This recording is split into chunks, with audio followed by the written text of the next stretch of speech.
Bienvenue chez Décodé. Je suis Eden Field, journaliste en AI au Verge et votre invité de l'heure actuelle. Nous allons passer plus de temps à examiner les conséquences imprévues de la vague de l'IA générative.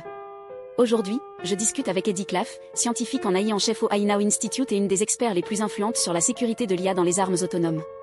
Eddy a travaillé avec OpenAI dans le passé, de fin 2020 à mi-2021, elle était ingénieure en sécurité système senior pour la société lorsqu'elle travaillait sur des cadres de sécurité et d'évaluation du risque pour l'outil de codage Codex de la société. Maintenant, les mêmes entreprises qui ont auparavant semblé se prononcer en faveur de la sécurité et des éthiques dans leurs déclarations de mission sont maintenant actives dans le développement et la vente de nouvelles technologies pour des applications militaires. En 2024, OpenAI a supprimé l'interdit sur les cas d'utilisation militaire et conflit de ses conditions générales d'utilisation. Depuis lors, la société a signé un accord avec le fabricant d'armes autonomes Anduril, en juin dernier, a remporté un contrat de 200 millions de dollars du département de la Défense. OpenAI n'est pas seul. Anthropic, qui dispose d'une réputation comme une des laboratoires les plus orientés vers la sécurité, collabore avec Palantir pour permettre à ces modèles d'être utilisés pour des fins de défense et de renseignement américains, et a également obtenu son propre contrat de 200 millions de dollars du département de la Défense.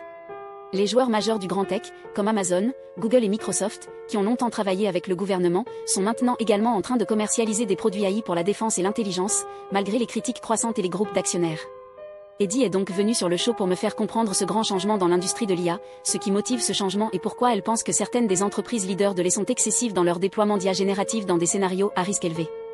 J'avais également souhaité savoir comment ce push pour le déploiement d'IA militaire signifie pour les acteurs malveillants qui peuvent vouloir utiliser des systèmes AI pour développer des armes chimiques, biologiques, radiologiques et nucléaires, un risque que les entreprises elles-mêmes avouent d'avoir augmenté. Bref, Eddy Claff sur l'IA militaire.